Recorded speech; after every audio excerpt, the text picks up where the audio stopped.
Can you hear me okay? Yeah? 1, 2, 3? Yeah. Okay, now. So it's my first Clojure X, so thank you for having me. Woo! So my name is Iván Perdomo. I have been working as a software developer for more than 15 years. I'm not that old, and I'm not grumpy. But I do have experience with other programming languages, Java, JavaScript. I've been playing several roles for different organizations, from developer to technical advisor, model-driven development, code generation, these type of things. So I've been working for Agvo for the last 6 years now. I'm using Clojure since 2013, and I'm based in Pamplona, Spain. Yes, the running of the bulls, but I don't run. So a bit about Agvo. Agvo is a non-for-profit organization based in Amsterdam. The organization has a distributed team across the whole world. Agvo works in the international aid development sector. This sector is a bit complex. And the aim, the vision of Agvo is provide or help organizations, NGOs, governments, international aid organizations to have a more data-driven approach to the decision making, right? So for that, Agvo provides services and an open source data platform. I want to highlight 2 parts of the talk. The first one is using Duct framework. I have used Duct with 2 different teams in several projects, but I'm not a Duct expert. The second part of the title states in production, and I'm not talking about that in production. So we are not going to talk about the operational side of running a Clojure service built with Duct in production. We are talking is an experience report, how we end up using Duct, and there will be some code, but not that much. So this talk, or this experience, this history starts back in 2013. This is not, we had a major pain with one of our applications, Java-based, running on Google App Engine. And there was an issue with the report generation and data ingestion for this particular system. So raise my hand and say, I think that we can extract this part of the code, wrap it in an HTTP server, put it somewhere else, and remove the burden from the users, right? So this was the introduction of Clojure to the organization. I'm not sure if you can see, and can you read that word over there? Anyone knows what an applet is? If you don't know, you're too young. Okay. Yesterday, I saw exactly the same code. I was talking to Ray, and I said, hey, I have that in my slide. So I did what everyone more or less do. So you have a reference type, an atom, you have a bar, and on your main function, what you do is you reset. And the objective of this is to be able to poke that stateful object, right? So far, so good. That works. Works in microservices architecture. You don't have too much state. And so far, so good. As you progress, as we progress in this particular service, I mentioned that report generation was an expensive task to do. So we added a scheduler. So 2 different users requesting the same report more or less at the same time was going to produce the same result. So we didn't want to repeat the work. So we put a scheduler there. And this one is a multi-tenant man in the middle, we can call it. So it's connecting to several instances, and we had to read some configuration. Okay? So again, simple, easy, I don't know, but you can read it. I want I want us to pause here and realize that we have a dependency graph, right? Before I can start serving HTTP requests, my other two stateful things needs to be initialized, basically. In this case, my scheduler needs to be running. My configuration needs to be ready, right?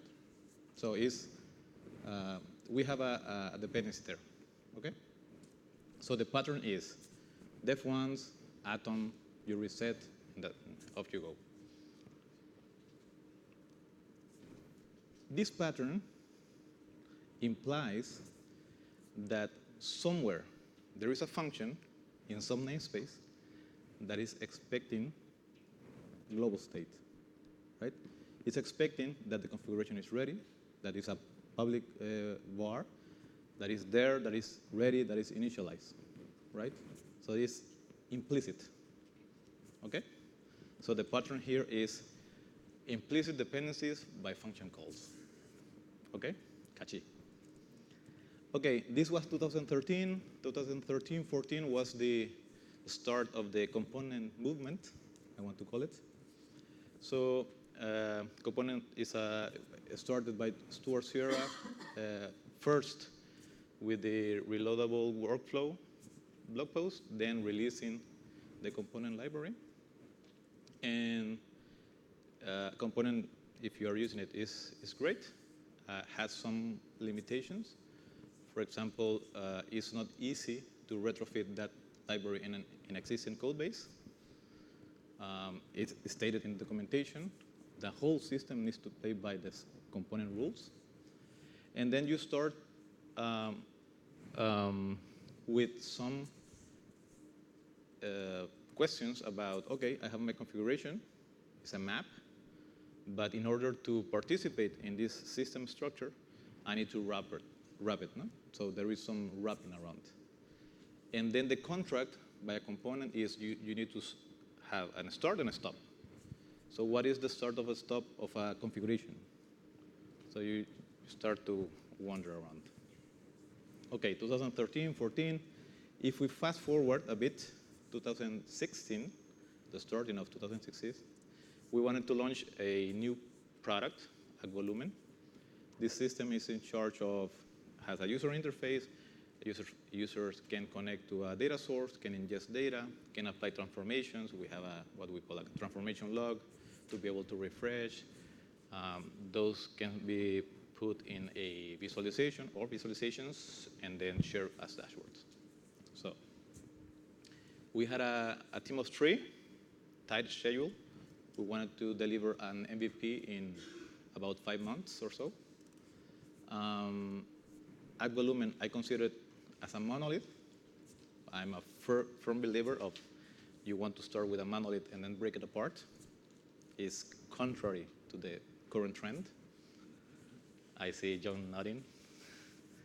I believe, okay, we started to look for alternatives. In this case, also, this is a multi-tenant one. In Volumen, we have the customer data of each tenant in a different database, so we need to keep track of the different connection pools. We have a master data and stuff. Okay, we start looking at alternatives on how we wanted to structure that new application. We looked at Luminous, we looked at Duct, Mount, component itself. And I need to be honest, with no strong arguments, we chose Duct. I don't know. If we put more context to it, at a time, Duct was based in component, something that we were familiar with. And the second one is potential. We had a team of 3 trying to push for this MVP, and potentially we could have get help from another team member from another team that he was new to Clojure, wanted to learn Clojure, and he was in the Python Django part. No, he was proficient on that. And Duct had some helper functions to new endpoint, and boom, you get a new namespace in one particular place, and that's it, right? So it felt like, okay, it will be like an easier starting point for this colleague, but after that he was on his own. No, what is a ring, etc. So we chose Duct. It is true that experienced developer, we had some experienced developers who were not that enthusiastic about the framework idea. We know that the Clojure community has been around libraries, composition, and so having a framework is like having a cage. You know? Usually when you pick a framework, after some time, you battle against it. Okay? The interesting part is that in our case was the opposite.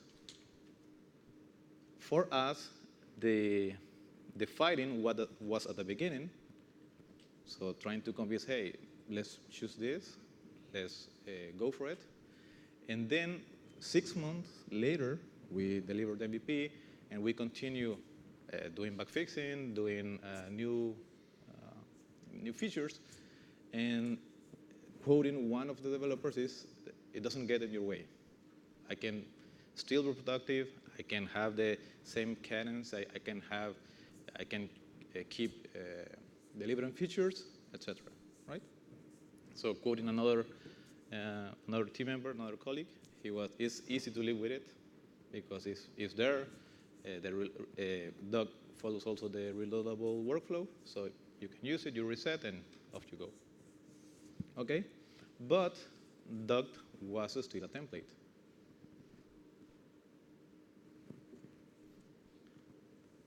What is the problem with templates? The main one is that templates are really, really hard to update. Okay? So we have suffered 2 major updates in Duct. And I say suffered because it's a painful process. So when you choose a template,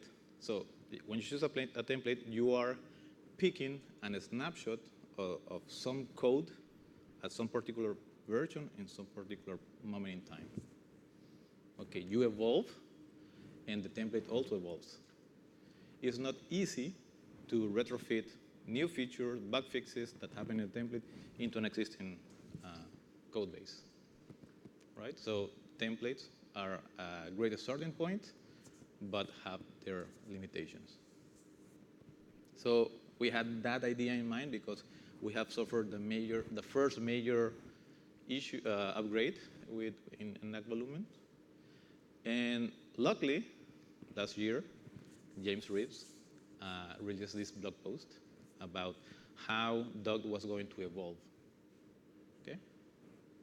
And for me, there was a swap in the dependency management from component to integrant. But what caught my attention was the concept of modularity. Modules is this word that is overloaded, but because of my background in support in a modular development framework was like, this is the thing that I want, right? So Duct grew, and the scope was, I think, bigger, from being a template with some supporting libraries to a highly modular framework based in Integrant, right? I'm not sure if you have seen James Reeves' talk from last year, and it also has the same metaphor analogy that if you can depict your application as a tree, the framework is the trunk, and then the branches are your code or the libraries that you're using, okay? In Duct, the trunk is a configuration map. Okay, configuration map is an item file, and then this can get transformed into a new configuration map using modules.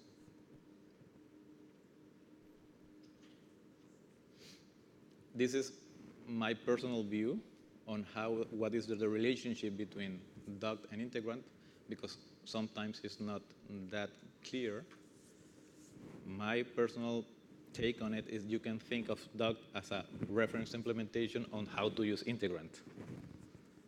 Okay, there is, in my opinion, a symbiotic relationship between the two. So things that features that the framework requires that are not part of Integrant. So they request those, and Integrant shapes the how or what you can do in Duct.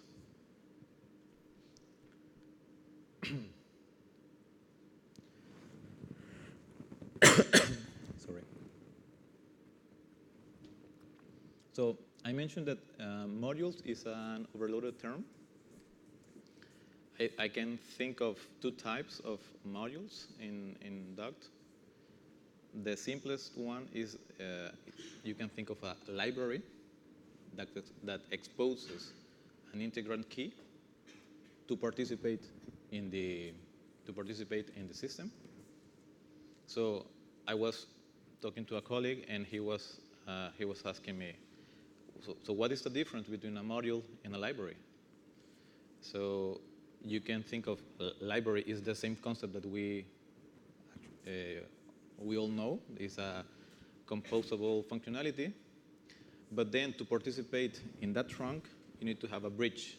You need to have a link such that Duct, in this case Integrant, can know about it. So that is a distinction between. So it's a library that exposes an integrant key. This is the first one, and the simplest one. Then the other one is a bit more complex, if you will, and is a module is a pure function, the one that we like, receives a configuration map, and returns a modified configuration map. Okay? So this is interesting. Modules in this second part, or this second definition, have an implicit contract. It's implicit because it's not enforced, but it states that if you receive a configuration map, you must not override whatever user supplied value. Okay? You only can extend. You can add defaults, but you don't override whatever is passed to you. So we can think of adds functionality. Okay, we can depict the pipeline as is, like this. We have an idem file that gets read. You have a data structure, that is your configuration map. Then you have modules applied.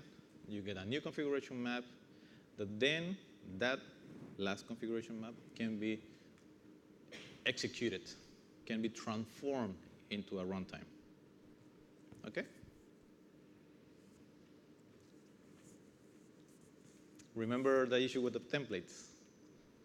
You get stuck, no, in one point in time. So here is what I think we can solve that template issue, modules. So because I mentioned that it's easy to upgrade a library, a dependency,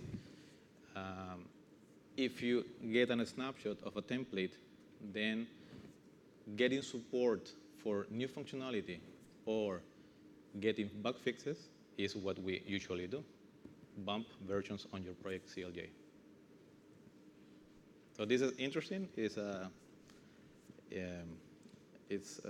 something that, at least for me, it's solving the template issue. So let's get a very quick walk on how you start. You start with a template. That's fine, but that template or that system evolves with you. This produces a bunch of code. Sorry, there is this concept of profiles. So I'm starting a project. I'm saying, okay, I want the sites middleware to get applied. I want to get an example endpoint that code gets generated. Highlighted is the config file.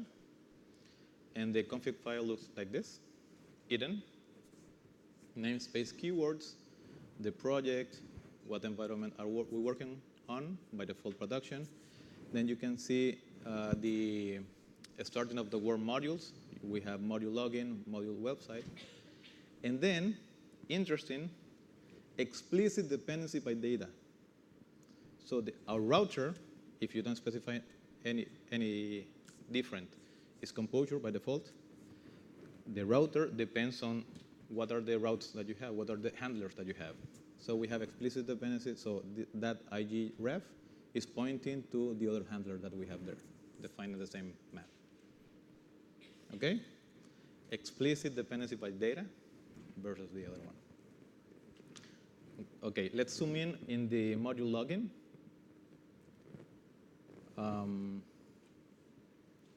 Yeah, I don't want to get that much into the details, but basically it's a multi-method that returns a configuration map. It returns a function in this case that will get past a configuration map and returns a configuration map. I mentioned that there are modules that only expose integrant keys. This is a new one. This is a scheduler, a simple scheduler. Don't get too caught on the implementation. The interesting part is that what we are returning an instance of a scheduler thread pool to execute jobs. Your project definition looks like any line project. Core, Clojure core, Duct core, module login, module web. Fine. I mentioned evolving and updating. So imagine that we have an issue with our login library and that we wanted to add Clojure script support. So what you usually do if you have a template is go generate the code and do some code merges. In this case, is bumping the version of the library and adding a new library, a new dependency. And by doing that, in the second one, the second highlighted one, we added Clojure script support, fig wheel in development, advanced compilation for production. So a framework that evolves with you. As any engineering effort, there are trade-offs. On the downside, like many Clojure libraries, there is one maintainer, one lead developer. We saw yesterday with Bodysar, right? We have a bus factor of 1. Lack of documentation is at the other downside. I had a quick conversation before that, before starting, about it. So there is an extensive guide that walks you on how you can start and add an endpoint, add support for a database. It's lengthy, it's good, but reference tutorials, everything else is missing. No stable API. As of now, I was talking to James yesterday, and soon there will be a stable release. In fact, the most recent version breaks the contract with, introduces a backward incompatible change with the modules. Also, we need to say everything. The amount of code that you need to write is really, really small. It's just these bridges between your existing knowledge and Integrant. So there is not that much to code. On the upside, I'm quoting an experienced developer, the simplest dependency injection I've ever used. He's talking about Integrant. But that fuzzy line, what is Duct, what is Integrant? There is this symbiotic. So he's talking about Integrant, but I was saying, hey, what do you like Duct? Yes, the simplest dependency framework. So there is this two, I don't know how to explain it, but there is a fuzzy line there. We know that James Reeves is an active community member. Clojurians, if you report an issue, it will get fixed. If you open a pull request, it will get reviewed and merged. It can help you onboarding new team members. That depends on the context of your team. It will help new Clojure developers into a new system, but not new developers to Clojure. It expects some context. It expects some background knowledge on what is ring, what is a middleware, what is a handler, how the middlewares get applied, right? This onion type of thing. So why I'm not returning JSON is to explain, oh, what is the path of how your middlewares are getting applied. Okay, wrapping up. We have successfully, I mentioned that we have upgraded 2 times. We have successfully updated Agvolumen to the new Duct based on Integrant. Finally, I think that we want to evolve without too much effort. Remember this idea of implicit versus explicit dependencies, function calls versus data? Some community members said what Clojure needs is a boring web framework. Who knows? Perhaps Duct is the starting point of that. But the last thought is you should definitely consider using Duct on your next project. Muchas gracias.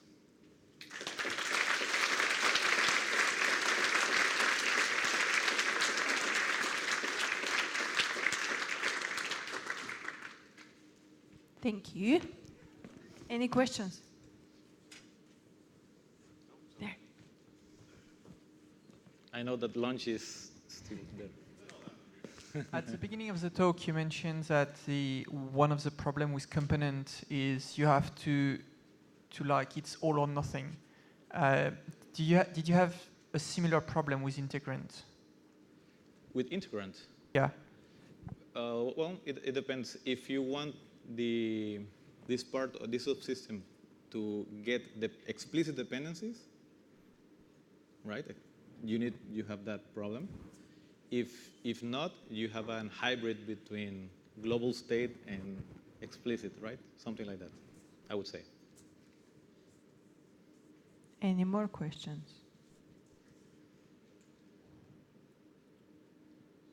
James. All right. Thank you, Iván. Thank you. Round of applause.